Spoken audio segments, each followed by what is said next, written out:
স্বাগতম লাইফ কেয়ারে।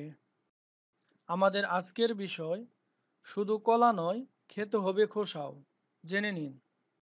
আমাদের সার্বিকভাবে সুস্থ থাকতে ফলের গুরুত্ব অপরিসীম। এই সত্যি জানে না এমন কে আছে? ওজন কমানো থেকে এনার্জি বাড়ানো, সব কিছুতে ডায়েট চার্ট, সবার উপরে থাকবে ফল। তবে তার থেকেও যে বেশি উপকারী ফলের খোসা, সে কথা জানে কজন? এমনটাই এখন দাবি করছেন ডায়েটিশিয়ানরা। কলার থেকেও নাকি বেশি উপকারী কলার খোসা। কলার মধ্যে থাকা ভিটামিন বি6, বি12, পটাশিয়াম, ম্যাগনেসিয়াম যেমন হজমে সাহায্য করে, তেমনি কলায় থাকা প্রচুর পরিমাণ ফাইবার পেট পরিষ্কার রাখে। কলা যেমন আমরা এমনিতে খেতে অভ্যস্ত, তেমনি কর্নফ্লেক্সের সঙ্গে কলার পুডিং, মাফিন, কেক, এমনকি কলার বড়াও বেশ উপাদেয়। তবে কলা যেভাবেই খাই না কেন, খোসাটি কিন্তু যায় সেই ডাস্টবিনে। এদিকে এই কলার খোসাতেই থাকে প্রচুর পরিমাণে ভিটামিন এ, যা শুধু শরীরের রোগ প্রতিরোধ ক্ষমতায় বাড়িয়ে তোলে না, যে কোনো সংক্রমণ রুখতেও অত্যন্ত উপকারী। খোসার মধ্যে থাকা লুটিন নামক পদার্থ দৃষ্টিশক্তি বাড়াতেও উপকারী।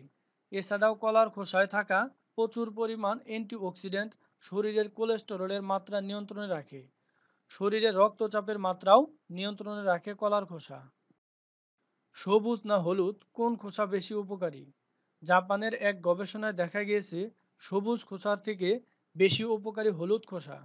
এই খোসা রক্তের শ্বেতকণিকার পরিমাণ ঠিক রেখে ক্যান্সার মোকাবেলা করতে পারে। সবুজ খোসার ক্ষেত্রে 10 মিনিট খোসা সেদ্ধ করে খেলে উপকার পাওয়া যাবে। অন্যদিকে সবুজ খোসার মধ্যে থাকা অ্যামাইনো অ্যাসিড ট্রিপটোফ্যানের কারণে রাতে ভালো ঘুম হয়। অনেক গবেষণায় দেখা গিয়েছে সবুজ খোসার মধ্যে থাকা সেরোটোনিন অবসাদের মোকাবেলা করতেও সক্ষম। আবার ডোপামিনের সাহায্যেও কিডনিতে রক্ত চলাচল ভালো হয়। কিভাবে খাবেন কলার খোসা? অনেক রকমভাবে খাওয়া যায় কলার খোসা। এশিয়া ও ক্যারিবিয়ান দ্বীপগুলোতে কলার শ্বাস ও খোসা প্রায় একসঙ্গে খাওয়া হয়। এছাড়াও ব্যানানা পিল টি বা ব্যানানা পিল স্মুথি উইথ আইসক্রিমও স্বাস্থ্য সচেতনদের কাছে বেশি জনপ্রিয়। কেউ কাঁচা খোসা খেতে পছন্দ করেন, কেউ বা সেদ্ধ করে খেতে পছন্দ করেন। আপনার জীবনকে সুস্থ, সুন্দর ও আনন্দময় করে তুলতে এবং বিভিন্ন স্বাস্থ্য টিপস ও পরামর্শ পেতে আমাদের চ্যানেলটিতে লাইক, কমেন্ট, শেয়ার এবং সাবস্ক্রাইব করবেন। ধন্যবাদ।